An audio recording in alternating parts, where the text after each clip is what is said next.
that is a rare thing in the real world, as I know now in business. Yep. People aren't used to being that direct. No. And that blunt, and so the value of failure comes by virtue of recognizing it's an opportunity, whether as an individual or in the collective. But when you're in that team environment, as long as you have the foundations built of love, respect, accountability, humility, these requirements for goal achievement, that then enables you as a team to leverage failure and just keep going. Welcome to the Asset Mindset. My name's Daniel Fielding, and I'm here with today's special guest, Green Beret Nick Lavery.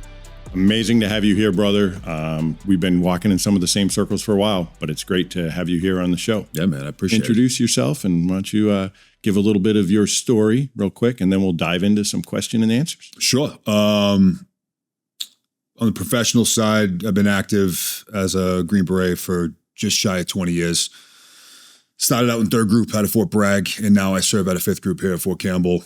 I just started my retirement about 6-8 weeks ago. So it'll be, another 12 or so months before I'm officially a civilian. But moving into that transition chapter is already an unusual road to navigate. I'm already feeling the kind of bittersweet nature, and I think that's just going to get a little bit more and more pronounced as I get closer to the finish line. But that said, and kind of pivot to the other half of my professional life, is I've been blessed to already identify what my next purpose in life is professionally. I've had a chance to do it now for, 5 or so 6 years. And I run that here out of the press, a couple different businesses. We focus mostly on working with organizations for leadership enhancement, team building, organizational resilience, things like that. But then we also work direct to individuals through Machine LLC, which is focused on comprehensive human performance and wellness. And, just talking transition, you got, you're a fellow team guy, and you got a lot of military viewers and listeners. I think one of the mistakes that we collectively make when it comes to that transition point is we just kick the can down the road. We just procrastinate, and oftentimes people are separated from the military, like for something that happens real quick. There's not a lot of prep, but we oftentimes put that off. And it's like, yeah, I'll figure it out, figure it out. And then all of a sudden you're in this like civilian world, and you're like, well, what do I do? And there's this huge vacuum that opens up, and, that can oftentimes lead to some poor choices and some destructive results. So I've had a chance to not only already identify that, but get a chance to live it. And then just to round out the quick basic intro, most significantly is I am a husband and a father. My wife, she recently started retiring as well. She's been active special operations 26 years or so. So she's been at it longer than me. And we're the proud parents of 2 boys. Oldest just turned 9, youngest just turned 5. They're both savage animals, and those 3 people are the highlight of my life. Fantastic, brother. And I'm so happy for you and proud of you for being able to find your transition so quickly. Because like you brought up, so many of us, we identify with being the team guy, being the operator. And then all of a sudden that's gone, and we need to find our new mission. But I think this applies to anybody that's at a transitional phase in their life. A lot of times we get stuck looking at, team guys and operators. What do you think about people that are transitioning in life on other things? What do they need to do to get through a transition? Yeah, I think it applies regardless of what lifestyle you're coming from. I would say leaving certain communities that does speak directly to your identity can make that transition a little bit more difficult. There's the cliche environments. You got military, your law enforcement, your first responders, and it's a long list. And it's really up to us as individuals. But when you place such an enormous emphasis on who you are in the thing that you do professionally, whatever that is, should you look to transition out, you're not only detaching from a job, but you're somewhat detaching from a part of your identity. And that can be a really hard thing to kind of fill in regardless of what direction you go in. And so, I guess the general advice I would say is be proactive. Start having that internal dialogue on what is my next mission, and nail that down. It's likely going to change regardless. I think people overthink this, and you get this paralysis by analysis. It has to be this like perfect vision of what I'm going to do, who I'm going to be, and I'm not going to take any action until that's been completely and totally solidified. Like if you wait for that, you're going to be waiting forever. Right? So do some analysis, do some homework, bring in some assets, discuss this with your spouse, your colleagues, your teammates, get a game plan together towards something, and then just begin executing because it's going to change regardless. You're going to make these pivots no matter what. You're going to fail. You're going to fumble. You're going to get it wrong. You're going to learn, but you got to take action towards something, man. Yeah, you got to keep moving. Like we say, you can't just sit still and freeze in a firefight. And life is a challenge always for everybody. And you got to move forward and keep moving. And yeah, the path is going to change. You're going to have to adapt and improvise and overcome. So you've obviously had to adapt and improvise many times in your life with changes, moving around when you were a kid. What do you think created your best ability to be able to adapt? Was this awareness? What was it? Well, that's a good question.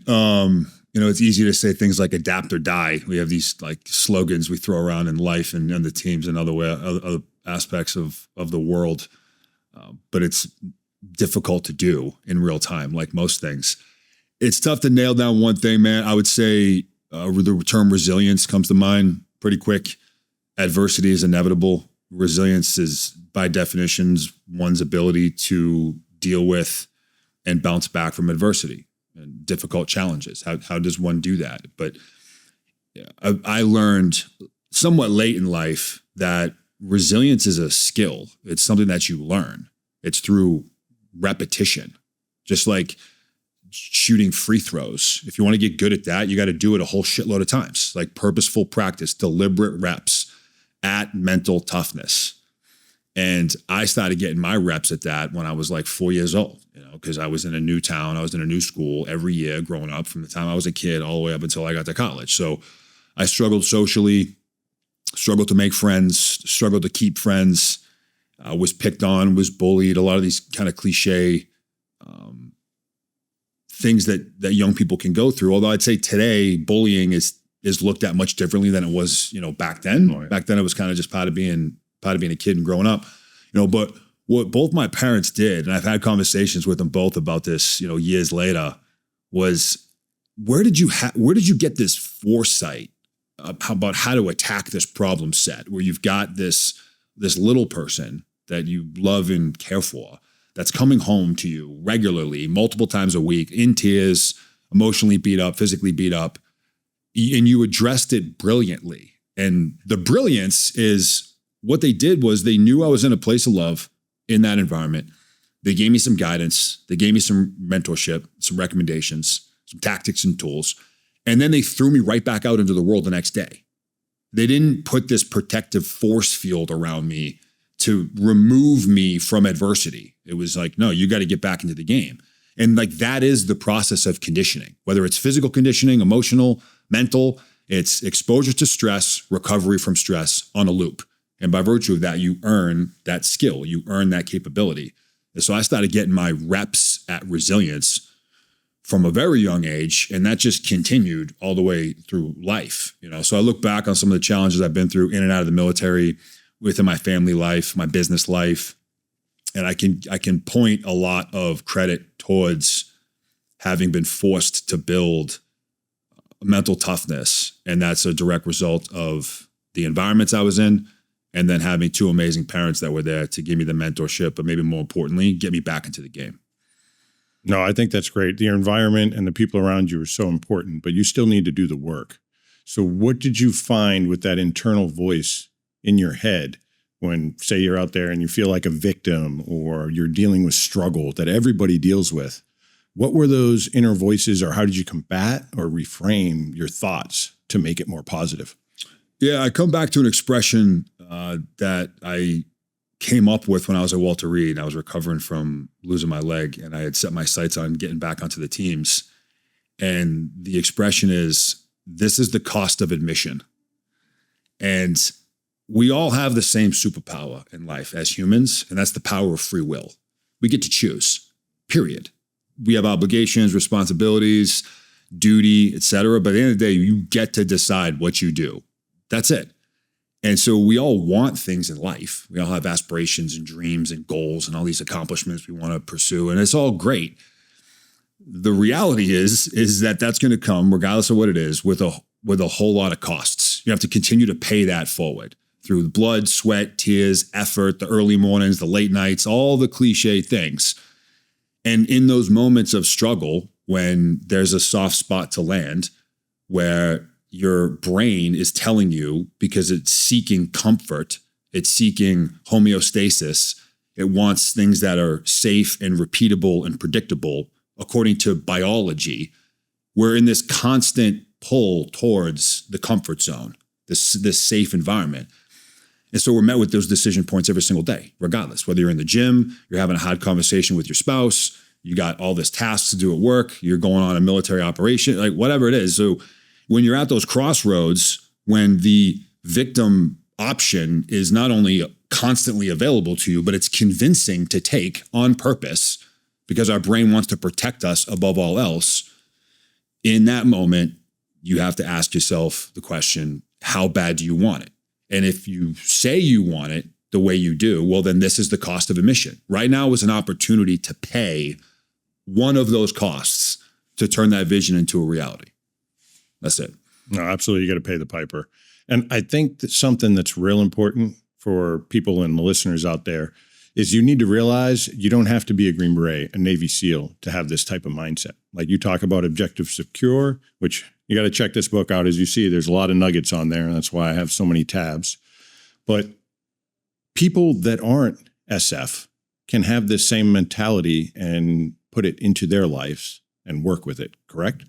Yeah, that's would be a dramatic understatement to say that. You know, it is one of the challenges that we have, those of us that spent a long time in these high octane, full throttle, very unique environments that require you going through dozens and dozens of filters before you could even get there to even then begin starting the work. And then from there, it's filter after filter after filter, whether that's a school or a deployment or a requirement or the next thing. So you find yourself in this group of these like outliers, just statistically, and that becomes normal for us. You're a product of your environment. This is just normal, right?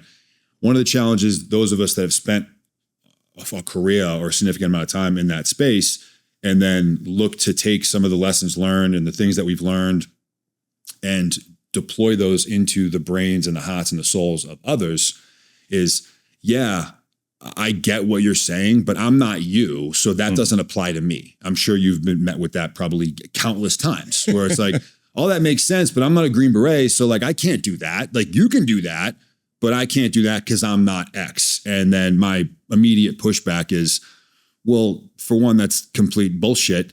And two, the operating system, the character traits, the attributes, the skill sets, those have to be established in order to become the Green Beret. Yeah, once you're there, those things compound, but you have to have them to make the vision a reality to begin with. Yes. So whether you're talking left of bang or right of bang, it doesn't really make a difference. You have to instill these things in you and then put the work in to create them into an operating system of just how you live.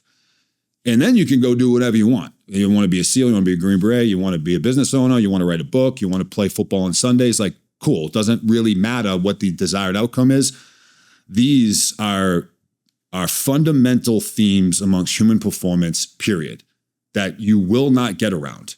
You want to look for the shortcut, you want to find the hack, like you're going to burn 10 times more time, energy, and money trying to circumvent the hard reality than if you had just invested in what is required regardless. You're not going to get around the need for discipline, consistency, work ethic, surrounding yourselves with people better than you, a degree of emotional awareness and emotional control. These are fundamental requirements for goal achievement, period.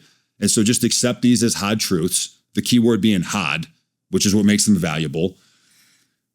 Pour into those things, turn yourself into a weapon, and then go become whatever you want in life. Yeah. And I like you talk about lines of effort. People need to understand that is so important. Like, where do you want to take yourself? Where do you want to go? Where are you going to put your effort and time into? Can you get more into your lines of effort? Well, I think most of us have multiple different lines of effort that are happening at the same time. And so just define what that is you have like a singular outcome that you're trying to achieve. That could be a promotion at work, or I want to get a scholarship to go to this university, or like whatever. You got this idea that you want to create. Well, to make that real is likely going to require effort in multiple facets of life to turn that into a reality. And so you've got your like physical line of effort, you got your social, your financial, your intellectual, and you can break this down into however you want. These are just places that you need to invest yourself into across that model in order to progressively grow across all 3 or 5 or 10 to eventually reach the desired end state. This isn't an overly complex process, which we know because this is what we learn in the military. And if they don't make it idiot proof, we're not going to be able to understand it and not going to be able to do it. So simple works. So this isn't a complex model or operating system. Where it starts to get a little bit more complex is just recognizing that at some point you hit these decisive points within any particular line of effort. It could be my physical, my social, my financial. And that hits a stopping point because you need some of the other lines to catch up to be able to sequentially move forward collectively. And so once you kind of have that built across a time horizon, okay, cool. Now I can have an idea of where I need to invest myself based on this path across 3 or 5 different particular lines of effort. And that then enables us to determine what our priorities are right now. What do I need to prioritize now? Because you can spend days or months in one particular task, but to reach the outcome, you need to pour love in here, here, and here, here first. Because you can make all the progress all day long here, but without this, it's not going to matter. So with a model, it just gives you a way to visualize a game plan, but really it enables us to prioritize our time, money, and effort because most of us have a million things going on every given day. There's only 24 hours in a day. Like, where do I deploy myself? Movement and progress are 2 wildly different things. You can get on a treadmill and run 1,000 miles an hour, and you're going to be in the exact same spot when you got off. So don't confuse effort with production. Mm-hmm. Progress requires you completing tasks in line with some kind of strategy that's broken down into tactics, that's broken down into objectives, that's broken down into tasks to be able to move forward collectively towards a singular outcome. Yeah. And I like you bringing up priorities because I think some people that feel stuck don't have their priorities right. They work all week, they come home, and then it's like, oh, it's Friday now. I need to relax. I'm going to crack a beer. I'm going to go out, have some drinks or whatnot. I'm not saying all that's bad, but I think going after goals, right? You need to work hard for yourself as much as you would for a job. I see people, we brought up football earlier. Love football. I used to play football. But people face paint themselves, dress up, get ready for the game, do all this planning, tailgating, all that. Did they do that for their goals? What do you think about prioritizing and getting people to prioritize really focusing on their goals and where they want to go? It's a good question. And to just devil's advocate a little bit, I would remove the word right from this dialogue entirely. Right is dependent on the individual and what it is that they're trying to do. I'd say the closest you can get to right, because I hear this a lot with clients and team members and people I get to work with, is like right and wrong. It's like, I think that the right-wrong conversation starts and ends with your values, and then that's it. What's the difference between, a right decision and a wrong decision? More often than not, it's the outcome of the decision, which you don't know in real time. So you're going to take a gamble regardless. So I'd say get your values in line, the way in which you want to represent the world, and then you make your decisions based on what your priorities are. To get to the point of the question is, and we walk our clients and people we work with through a relatively simple exercise. Although when I do this, even with I work with a couple one-on-one executive coaching clients, and one is a CEO of a Fortune 500 company, wildly successful through any traditional metric you can look at. And I proposed this 3-step system, and you would have thought I invented fire in the room in front of this dude. And he's like, mind blown. I'm like, okay, great. This isn't overly complex, but it's separating the difference between priorities, prioritization, and prioritize. And just that alone can get confusing. It all sounds like the same word. They're very different words. I'm not going to teach the whole thing right now, but basically priorities is your macro list. It's a list. Priorities are a list. like get that through your head right now. There's 1 through 10 or through 1,000. If everything is a priority, then nothing is a priority. You have to decide what is number 1, what's number 2, what's number 3 in the macro. And I use the phrase, this is set in stone. Doesn't mean you can't adjust it. It just means it's going to take some effort to do so. You got to break out a chisel and a mallet, and you got to beat that thing clean and then redo it. So before you would go through that exercise, you want to be sure you need to adjust it. I went through that exercise about 4 or 5 years ago because my family was my number 1 priority for as long as I could remember. And then I realized at some point that this was off because my number 1 priority needs to be my personal wellness. That has to be number 1. And then my family comes after that. My professional life comes after that. So there's an exercise to go through by establishing what those are. And then that just gives you a framework to work within. And then you go into prioritization, which is actually one exercise you go through to dedicate time and space and resources against those priorities over a time horizon, 30 days, 60 days, 90 days, 12 years, whatever.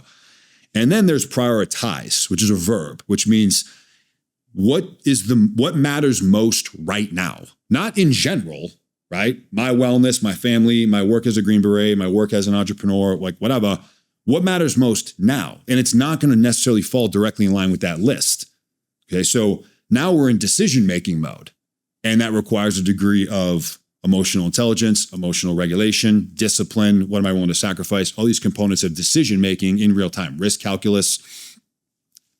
What I just shared with you in probably 2 minutes is a foreign concept to most people. And so because of that, they're just operating in the dark. They're just shooting from the hip. It's purely reactive.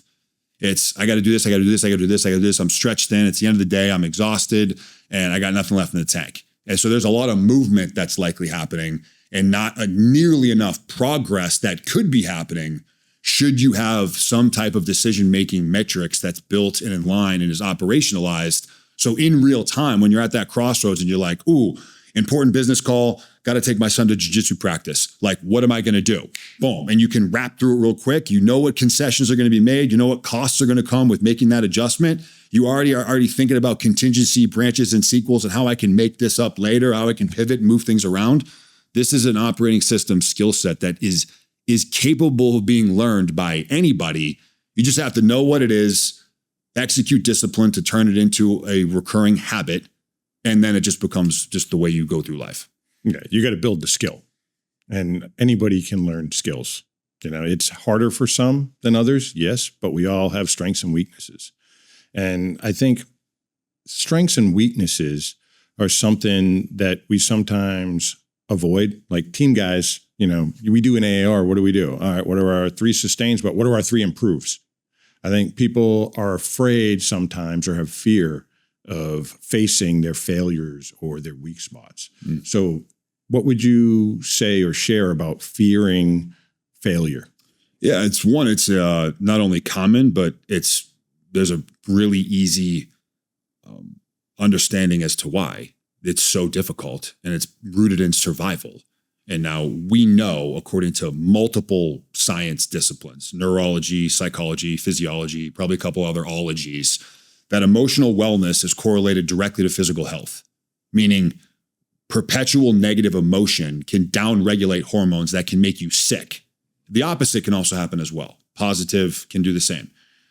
And so knowing that those 2 dots are intimately connected, and also then knowing that your brain's number 1 responsibility, its number 1 priority is survival. That's it. It's survival. Then there's a gap of like nothing. And then it's like whatever the most important thing is next after that.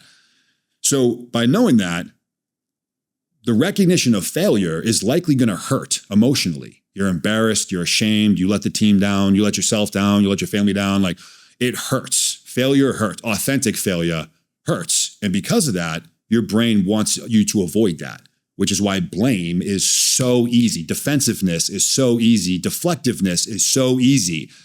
You have all experienced this in a one-on-one conversation we could probably remember, or built into the culture of an organization, because we're programmed to do that because it protects our emotional well-being, which keeps us alive.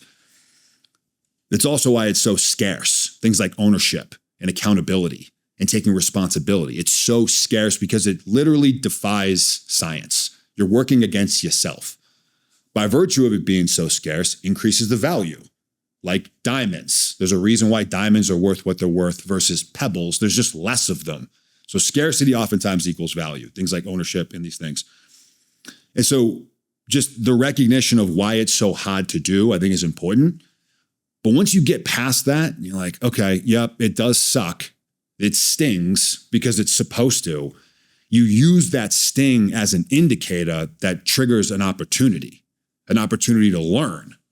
Because most of the knowledge we have right now comes by virtue of getting things wrong. That's how you and I know most of the stuff we know. Mm-hmm. Someone got something wrong for sure, like a whole shitload of times. Even if you use those failures of another to shorten the learning curve, the second you step in and start trying it yourself, you're also going to get it wrong a whole bunch of times. So you're not going to get around failure. The only difference is, are you willing to recognize when it happens, take on that discomfort of the fact that you did fail, and then leverage it as an opportunity to learn and grow, extract that wisdom, ram it back into a system, and go again and again and again and again. I think that is what makes special operations units unique in the respect of how we go about failure. You mentioned AAR.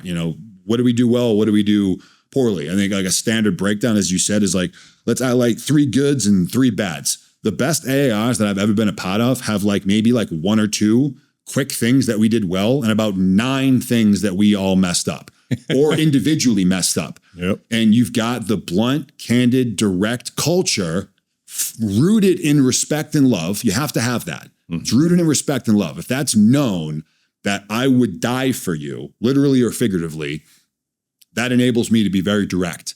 Be like, hey, Dan, on this thing we just did, you went left, should have gone right. You botched that bad. And we got to work on that. And you're like, yeah, bro, I know. Yeah. That is a rare thing in the real world, as I know now in business. Yep. People aren't used to being that direct. No. And that blunt, and so the value of failure comes by virtue of recognizing it's an opportunity, whether as an individual or in the collective. But when you're in that team environment, as long as you have the foundations built of love, respect, accountability, humility, these requirements for goal achievements, that then enables you as a team to leverage failure and just keep going. Yeah. And I think people need to have thick skin when it comes to this, because when you are being critiqued, like you talked about, in a team mentality, team environment, for us, it's like, yeah, okay, that's my buddy. Yeah, I fucked up, to be blunt, and I'll fix it. In the civilian world and other people that don't have that dynamic of the environment and the support around them, I think it's hard for them to be able to do that. Like they get accused of something or told where they made a mistake, and then all of a sudden their self-esteem takes a hit, or they get scared or worried, or, oh, now I'm a victim of this or that. I think thick skin is definitely underestimated, or constructive criticism. Some people don't know how to take that. What would you tell people that have a hard time taking advice? At the individual level, I would say establishing a degree of confidence is a requirement to do that. Let's be very clear on confidence. There is a fine line between confidence and cockiness. There's a noticeable difference between the two. Someone framed it to me as confidence is when you know you're good. Cockiness is when you have to tell everybody else about it, And so there is a fine line. And, in high performing organizations, and we see this all the time, business, pro sports, military units, it is inevitable with a degree of certainty that these individuals are going to cross that threshold into cockiness, arrogance at some point, because they are that good. They're being reminded of how good they are regularly. The outcomes of the things that they're doing are so far above norm that that's likely going to happen. And that's okay. As a team and as an individual, you just need to be aware of that and kind of tailor that back down, because that can become a very slippery slope. Certainly in a team environment where you create toxicity and resentment, it can just erode an organization when you've got that degree of cockiness and arrogance that's floating around. So confidence, I would say, is a requirement to be enabled in an individual to truly leverage the value of failure, to truly build thick skin. When you feel like you're capable and someone throws some shade your way or says some offhanded whatever, it's that much easier to be like, cool, man, stay blessed, have a great day. I know I'm good, man. Mm-hmm. I'm not perfect. I've got gaps and deficiencies, but I'm operating with confidence, which has been earned. Okay. Mm-hmm. Let's also be very clear about what confidence is not. Confidence is not screaming positive affirmations into the mirror. Okay. That's not confidence. That could be an effective tool to go do something hot or scary. When I was at Fort Benning in airborne school, the night before I jumped out of a perfectly good airplane for the first time, I was in the bathroom looking in the mirror, giving myself that pep talk, okay? And it helped. That's not authentic confidence, in my opinion. Mm-hmm. Authentic confidence is rooted in evidence. It's by creating an undeniable, objective dossier track record that you can look at and go, no, this is actually true. And I think there are 4 key components to confidence. One is skill. You've put in the reps. You've gotten good at this, and this, okay? So I've earned skill. The second is resilience, which you already talked about, the ability to do hard, scary things and navigate through adversity. Okay? The third is preparation. Have I done the work left of bang to walk into this next task, albeit how scary it may be or challenging it may be or whatever? Have I done the work in advance? Have I done my homework? If I'm walking into a pitch meeting to try to sell my service, do I know who I'm talking to? Do I know their pain points? Do I know their culture? Have I prepped? Do I have the equipment that I need to go do the thing? If I'm going to jump out of an airplane, I got my chute, it's ready to go. So like these elements of preparation before you even get to the scary hard thing. And then the last is what I would just call support. Having people around you. Now we're talking not just in the collective, but also in the individual. Who is there that when you get things wrong, they're going to help pick you up off the ground, literally or figuratively. They're going to hold you accountable. They're going to push back and challenge you. People better than you, people that love you. And that also enables confidence. So those that are struggling with confidence, which is incredibly common, and is probably at the core of what we really do, particularly at Machine with human performance and wellness, is skill, mental toughness, preparation, and a team. Yeah, I love what you're doing, man. You're doing amazing things, and that's why you're here, because I think you have a great mindset, and I want to share it with the audience and the world. And I know you're sharing it with people, and you're spreading it. Thank you. So, again, I got to say, for people out there, we're not superhumans. We have emotions. We struggle with things. I know for myself, I've always dealt with struggle in my head and tried to turn and reframe it. And we can't get away from it sometimes, the voice in our head. And I know you've had challenges in your life. And I'm going to bring up something you shared in your book a little bit with when you saw that truck come in and you kind of had the spidey senses going off like, this truck shouldn't be coming in here. And then the insider attack happened. Mm-hmm. I'm sure that was hard because reading it as a fellow SF guy, I'm like, I'm getting goosebumps under here right now. Like that's something that's heavy. Mm-hmm. How did you deal with that? How'd you overcome it so people understand that we struggle with these things too? Yeah. It's a good question. I'll reframe the question, or part of my answer will be in addressing the way in which you asked it. Okay. How did I overcome it? The answer is I haven't. The better question is, how do I navigate with it? It's not something that I will likely ever move on from. It's just something I've had to learn how to move on with. And that's just going to be a part of my life indefinitely. And I've learned to be not only okay with that, but leverage it. So hindsight 2020, we can Monday morning quarterback things all day long. Shoulda, coulda, woulda. There is a massive difference between analysis and dwelling. This is something else we preach a lot about. Both require you to look backwards in time. Okay. You can't analyze something that hasn't happened yet. So both require you to look back in time at a thing. The key differences between analysis and dwelling is typically emotionally led and is typically counterproductive. Analysis is logically led and is productive. So there is a great value in analysis until or unless it turns into dwelling. And you just need to know the difference. When you end up in this emotional loop of shoulda, coulda, woulda, your work here is done for now. And it's time to go move on to the next thing, which can be easier said than done. I get it. Like you're sitting with traumas. I'm not suggesting this is easy. What I am suggesting is at that point, there is no productivity in what you're doing right now. And so you have to learn mechanisms and modalities and ways to recognize that you're in that loop of emotionally led counterproductivity and learn skill development, which likely isn't going to happen alone. How can I move into a productive direction, even with it maybe still going on loop on a repeat? It took me years to even come close to figuring out how to do that. Excuse me.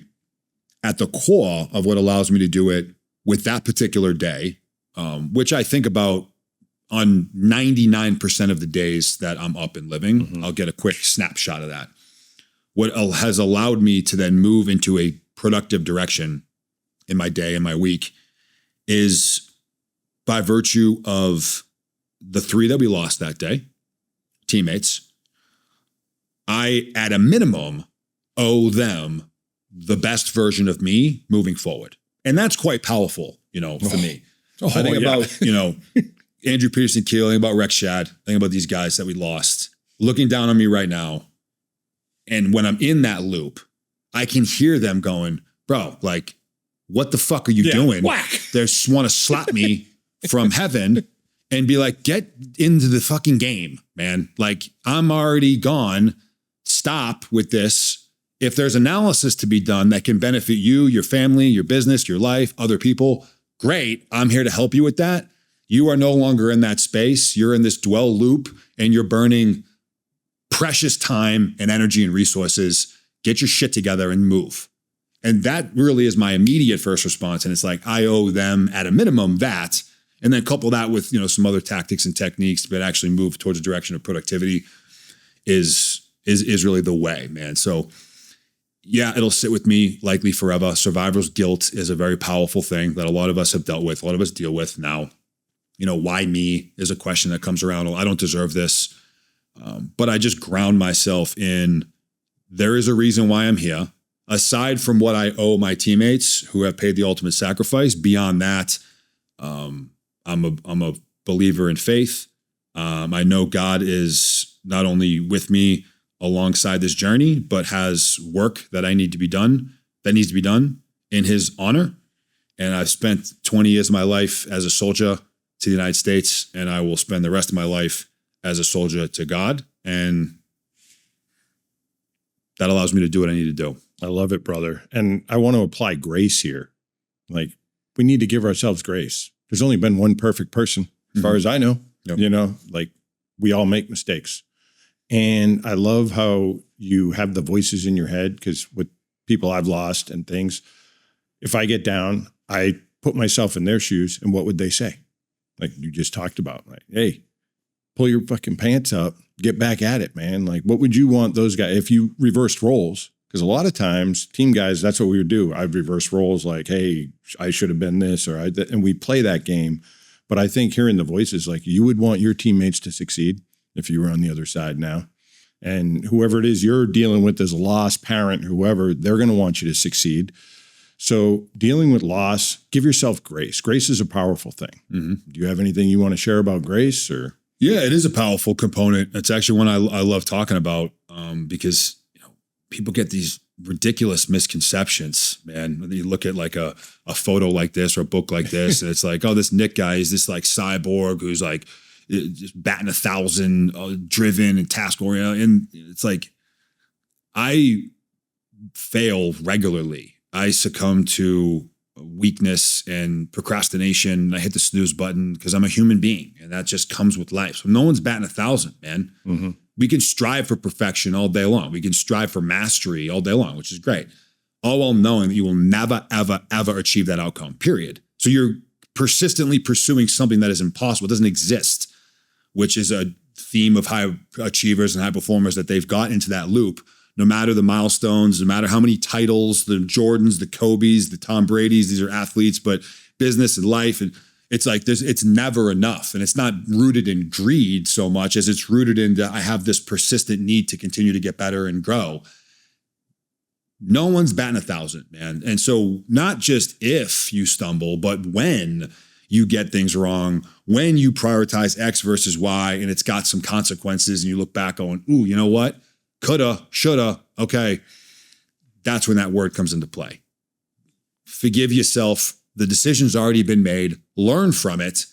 But you get in that dwell cycle, man, and that can go on for a really long time, and days, weeks, months, years can pass by, and you're going to wake up and look around and go, man, I've been just stagnant this entire time because I was unwilling to forgive myself, forgive somebody else. It already happened. I'm not suggesting this is easy, and certainly there is a wide range of traumas that we can experience, but I do think at the core that is a skill that must be learned. Otherwise, you're going to be paying those costs and remaining in a negative space for potentially years and years to come.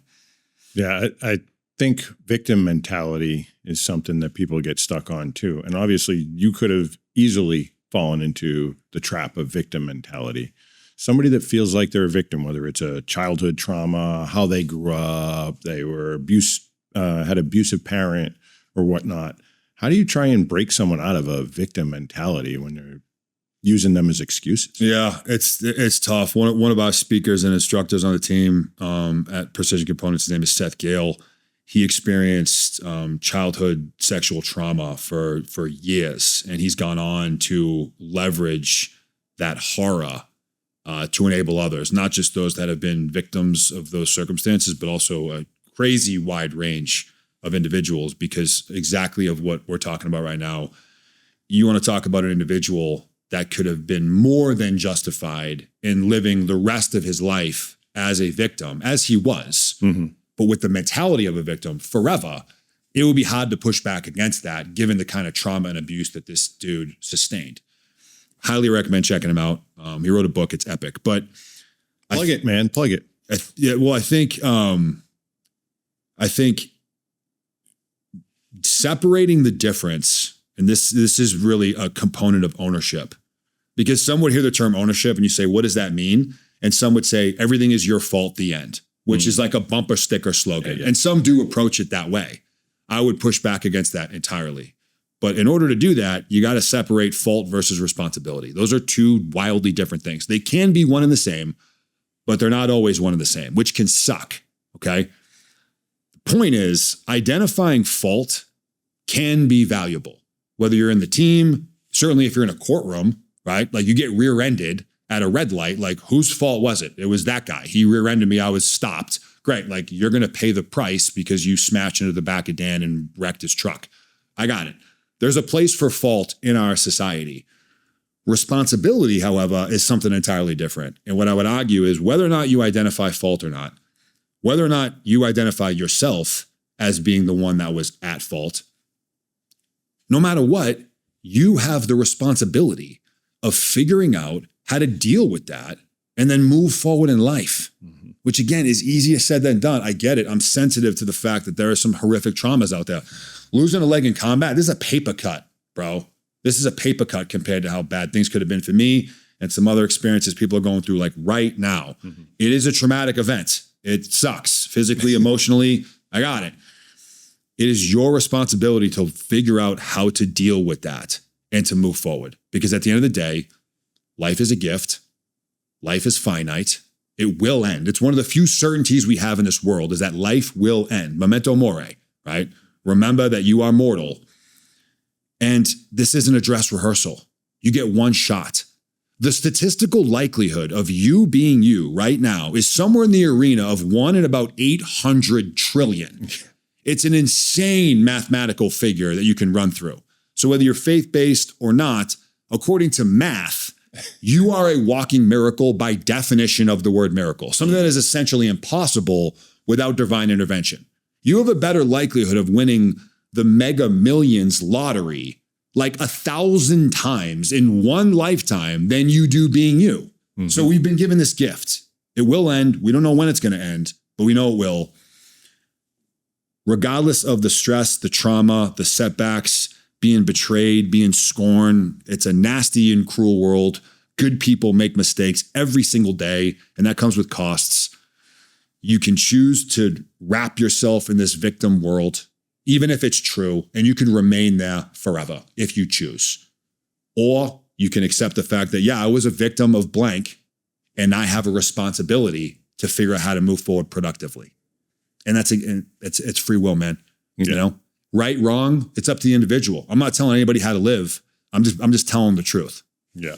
Yeah. And I think when people speak the truth, it resonates. And I think that's why your message is getting out there so much, because you are speaking the truth. You're speaking from the heart and you're genuine, and people see and feel that.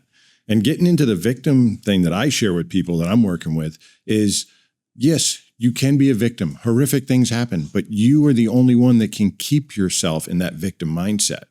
Somebody does something to you bad years ago, like the guy you're working with that's part of your team. You know, he wasn't at fault. That was horrible, horrific. He could keep dwelling on it, but no, he's moved on. He's decided not to be a victim anymore. And that's what I want people to understand is you can decide, you can make changes, you can own your power and change your life.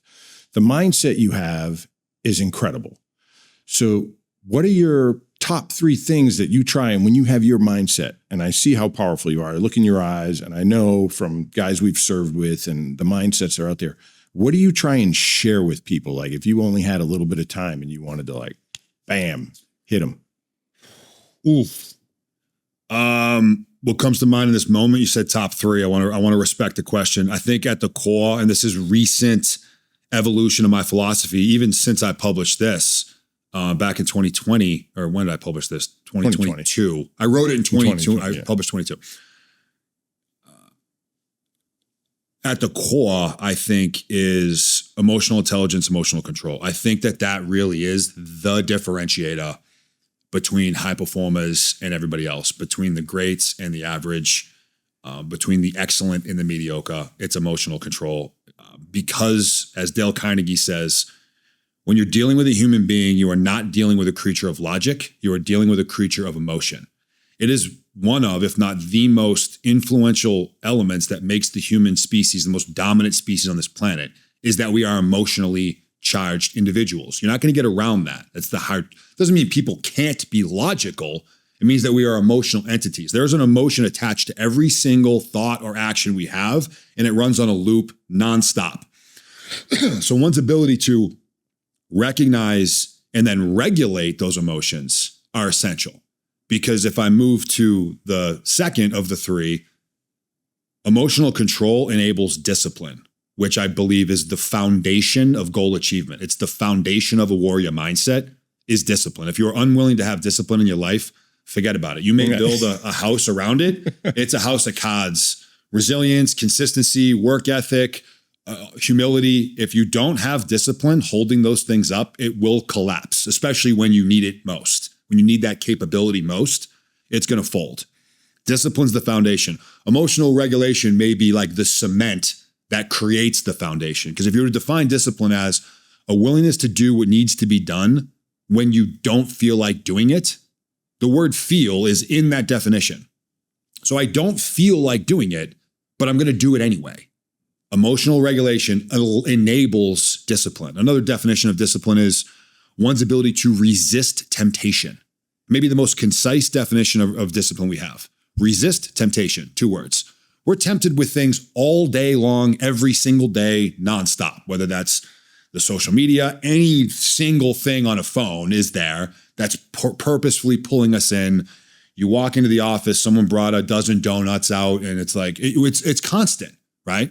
We are constantly surrounded by temptation as our emotions are pulling in those directions.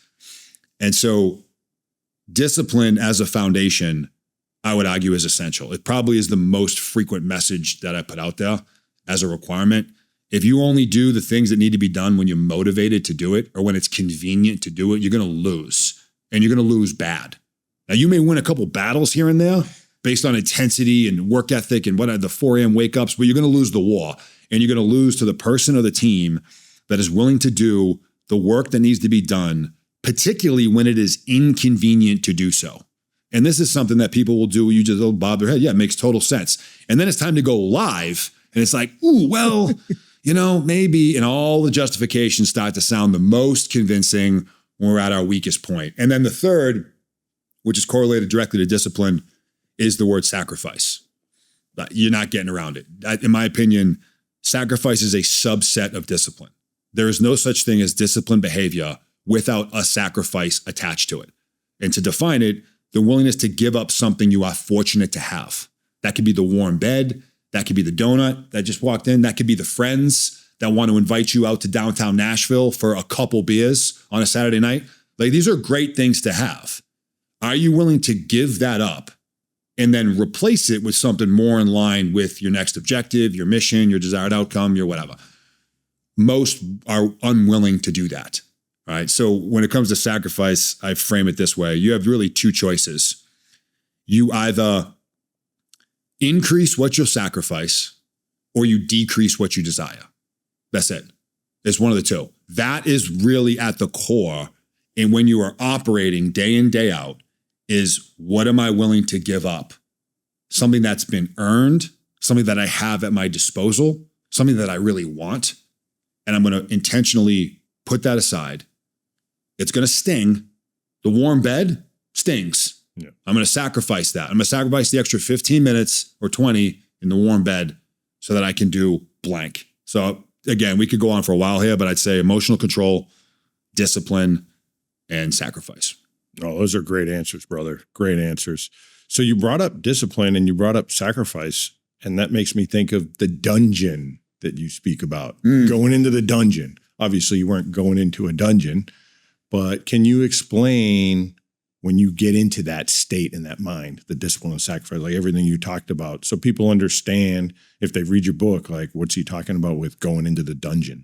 Yeah, I actually I was inspired with this kind of mindset model from Jay Cutler, who is the bodybuilder Jay Cutler, who is one of the greatest bodybuilders, ever. Certainly back in like the 90s and early 2000s, someone I looked up to. Is actually from Massachusetts, small world, but he would describe living in a box. That's how he described it. He goes, I lived in a fucking box.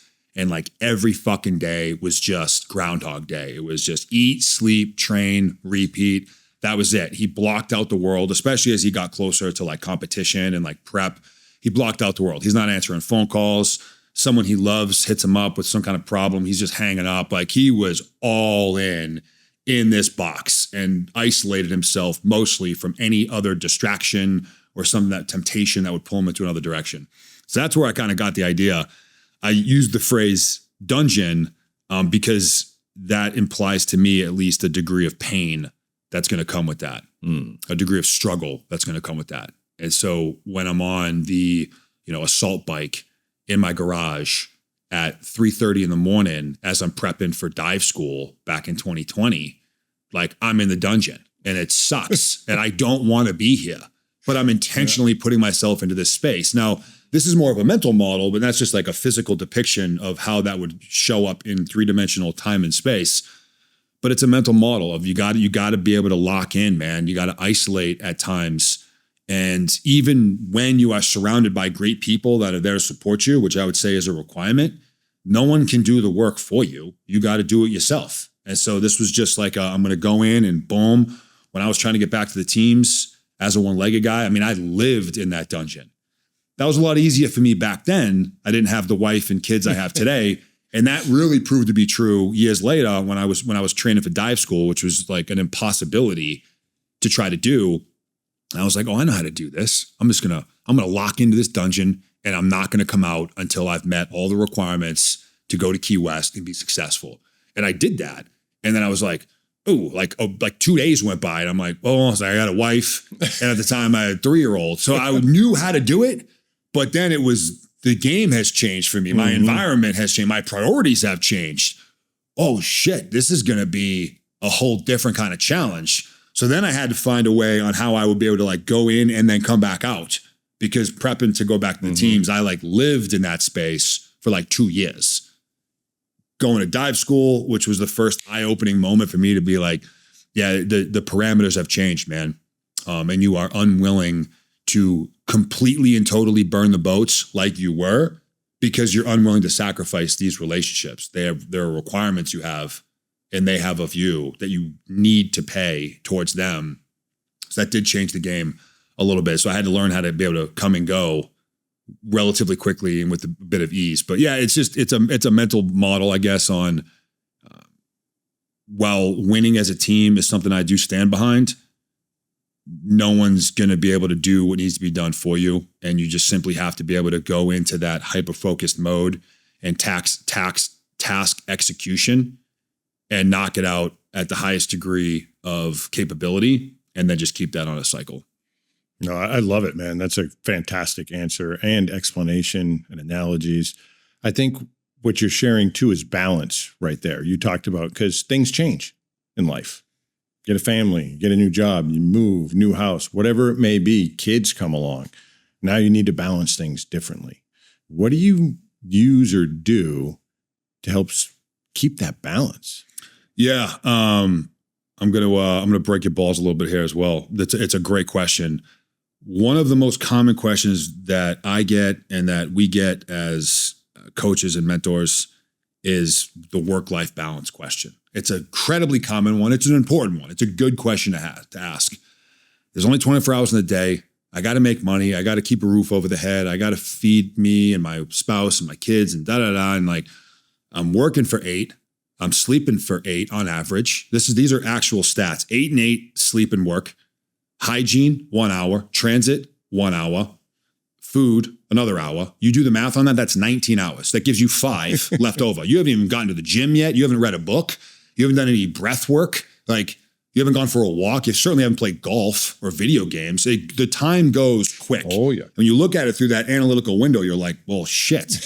How do I do this? Which is a fair question. And this is a whole curriculum that we run people through. It's just, I'm going to give you the highlights, man. But I think it begins with dismantling the term work-life balance entirely. Remove that from your lexicon starting right now and replace it with work-life harmony. Okay? Mm-hmm. Work-life harmony. Because if you try to go at life balanced across all the different things in your life and your different priorities and lines of operation and lines of effort, you try to get that thing level, you are trying to do something that will almost certainly never happen. In fact, I would argue the only time that that's actually level is when things are tipping and you're placing more emphasis into another area of life. Even if you're just looking minute to minute or day to day or big chunks of time when you go through these seasons, these chapters of life where like, I'm going to write a book. I've set my sights on that. I'm going to have to pour enormous amounts of myself, as you know, into this project. There are going to be concessions made elsewhere. Knowing what those things are, those costs are important before you even go live. Even once you go live, you're going to realize, oh man, I was way off. I got a couple hours a day for a month or two. This is going to take forever.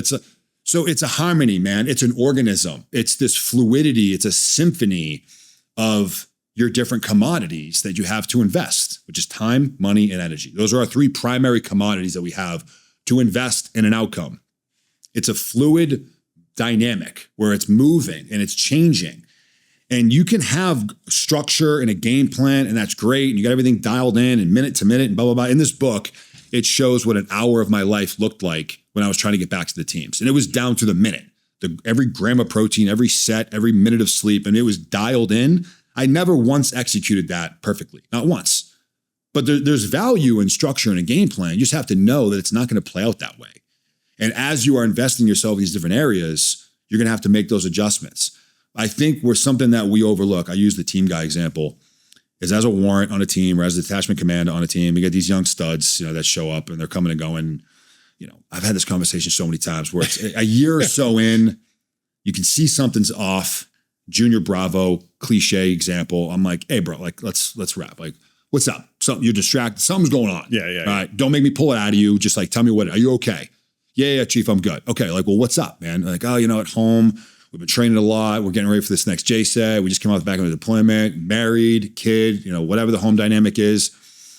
And I'm like, okay. And so we need to pour a little bit of attention into that space. Because if that collapses, and as it's collapsing now, you are significantly degraded with your value in here. Mm-hmm. So we need to get that thing on a better trajectory so you can be the asset we need you to be in this team room and on the battlefield and the whatever. And here's a common response I'll get, man, is she knew the deal. Mm-hmm. Meaning whether you were with this girl, to use the cliche, right? Dude, team guy, married to a wife. So absolutely. Okay? She knew the deal. She knew the deal. Whether they were together. At the time, he decided to go become a Green Beret, meaning like they're already in a relationship and he's like, hey babe, like I'm gonna go to selection and try to become a Green Beret, and here's why, and here's what I want to do. And she's like, awesome, fully supportive, or maybe hesitant, but eventually gets a line where it's like, yeah, I think you need to go for that. Okay, great. And then he launches on this crazy trajectory. Or you're already on that route to become a Green Beret and you meet a girl and you're like, hey, just so you know, I'm in the Q course. I'm like, whatever. She's like, sounds good. Let's like do the thing. Okay, great. Regardless of the genesis of the relationship or where it happened on a time horizon, you made it clear at some point that you were en route to doing this thing. And then you get there, you cross the finish line. You're amongst like the single digit % that actually get to the teams. And now you're living the life. And 6 months, 9 months goes by, whatever. And there's some friction. And the mistake that's made is we've already talked about this. Like I already told you that this is what I was going to do. Like, why is this a problem now? That's the mistake. Because the idea of you checking the box and then that's just going to last you indefinitely into the future is an insane miscalculation. I understand how that can happen. That's on you, bro. You may have that initial conversation, which is an important one to have, but you need to be nurturing that thing as you go, iteratively. And as the deployments change, the training, the op tempo, we live in this crazy world where you got a game plan. All of a sudden you're pivoting left and right, time, moving, travel, all the things, overseas, blackout times. It's on you. That's on you, bro. That's ownership to you to maintain presence and investments into that as part of that harmony. Okay. So there is no check the box. It's a constant state of movement. Things are in constant state of change. We just have to simply know that it is likely never going to be perfectly level. Whether you look at time or money or energy or focus, it's going to be an offset, wonky shape and unbalanced on purpose. Should you want to strive for something exceptional, man, by definition, you're going to have to be insanely unbalanced on purpose to try to make that real. You want to be Mr. Olympia? Okay, awesome. You're going to have to be out of your mind, deliberate into those different, there are going to be huge concessions made in all these other aspects of your life. You have to simply decide, are you willing to pay those costs to that, to those relationships, to that kind of job or whatever else you're doing? You're going to be giving things up. You're not going to get around it. Okay. Should you want to do something exceptional, so it's a movement, it's a harmony, balance doesn't happen. And should you be navigating life with a life partner, like a spouse, which is usually where the work-life balance dynamic becomes more of an issue, is when there's like a home that this individual wants to pay into. The 20-year-old single dude is like, there is no work. Go crazy. Go all in. Now's the time. Yeah, absolutely. You're a 40-year-old with a spouse and kids, like the work-life balance conversation becomes much more real, much more important.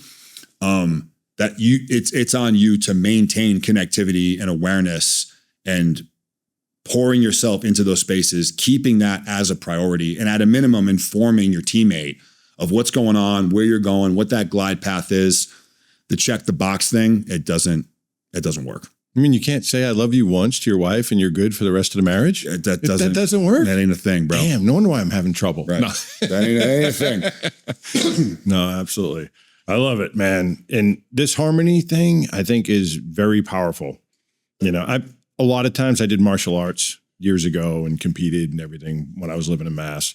And I was actually rated number 4 in all of New England for a while in fighting and whatnot. It was kind of cool, won some national tournaments. But I always thought balance and harmony were the same. I'm liking where you're going with the harmony, though. It shows relationship and fluidity because life is so fluid. We can't get rigid and stuck. Do you think a lot of people just get stuck because of their thoughts in their head or where they're at in life, maybe droning? Like I share, and when I talk to people, when I'm trying to help them, they're, what I say in the military, they're droning. You know what it's like? They're just one foot in front of the other, not realizing they're kind of aimless. Mm-hmm. Yeah. Do I think that happens? I know that happens on a regular basis. It's quite common. I would say typically it's by virtue of one of the extremes. One is you have no mission, therefore you have no objective, therefore you have no specified task to work towards, to complete the objective, to complete the mission. So you're just like a tumbleweed in the wind going through life. Just no passion, no purpose, no spark, no nothing, just like whatever, on Groundhog Day, I'm going to go to work, come home, go to sleep, play video games, and like that's it. So it's like the result of a lack of mission, desired outcome, vision, intent, prioritization, these things. There's just none of it. And on the other extreme, I think people can go into that kind of drone operating system when they're just overwhelmed. They may have a vision, but there's like 9 of them. And there's multiple objectives that need to happen. And there's all these different tasks that I could do. And it becomes paralysis by analysis. You sit there trying to think like, what's the most important I'm going to do? Oh, is it that? No, I think it's that. I think it's that. I think it's, and like an hour goes by and you're just like, your computer has like shut off because it's overwhelmed with all the potential options to take. And so you don't take any option, which is part of the importance of the prioritized exercise and instilling that into your operating system, because more is typically lost by indecision than the wrong decision. Mm-hmm. You could spend months deciding what the right move is. Had you just made a decision on any move, repeat that same 30 days, you're going to be in a better position today. Even if it was the wrong one, at least it was a choice and you started taking action. So whether it's a complete and total lack of a desired end state or a mission, or I've got that dialed in, but I'm overwhelmed with how many things that I feel need to be done, and so I just drone. Usually I'd say it's based on one of those 2 things. Yeah. Nick, I got to thank you so much again for being here and part of the Asset Mindset podcast. And I love your asset mindset. That's my term that I deem, but what you're doing with Objective Secure, what you're doing with Machine, everything that you're doing working with people, man, God bless you. I'm proud of you. If there's anything you'd like to share with the audience or anything you want to leave on the table before we wrap things up. I'll say this, intensity, work ethic, drive, discipline. These are all great things. Winning matters. I believe that it does pay to be a winner. We're in a competitive world in business, in life, on the teams, our adversaries. It pays to be a winner. Winning matters. Period. All stop. To add to that, I would say how we win also matters. I think that's what separates the United States, particularly our military, from a lot of other nation states, and certainly any type of offshoot affiliate group of shitheads, is we intentionally place constraints on ourselves on purpose, because we believe that how we win matters. Our adversaries don't play by the same set of rules as us. Al-Qaeda doesn't have the Geneva Conventions, laws of armed conflict. We intentionally do that because we believe that integrity is an important component of life. And you can check all the boxes of victories in the world in and out of the military. And if you do that by virtue of destroying your own morals, disregarding your own values, standing on the heads and the faces of people around you that care for you, that you supposedly care for, and you reach that milestone, you look around, you're like, I did it. And it's like, who cares? Was it really worth it at that point? To some may say yes. For me, I'm like, nah. Like, winning with integrity is an important component of what I would describe as actual victory. So knowing that, and if you choose to go down that road, it's going to make winning harder because not everybody's going to play by that same set of principles. Mm-hmm. But if you choose to do it and you take on the extra degree of challenge, when you do cross that finish line, when you do summit that mountain, you can look down and you knew you did it as a good human, as an honorable human, and you did right by the people that helped get you there. Yeah, and you can have peace.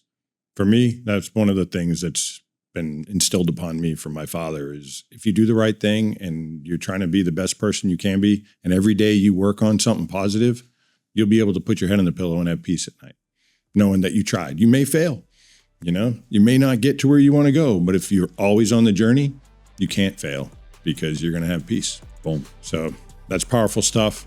Hey, everyone, I hope you enjoyed this episode. If you liked the episode, please follow, like, share, leave a review. And of course, if you want to know anything about what we talked about, links are in the description. Hope to see you next time. And always remember, own your power.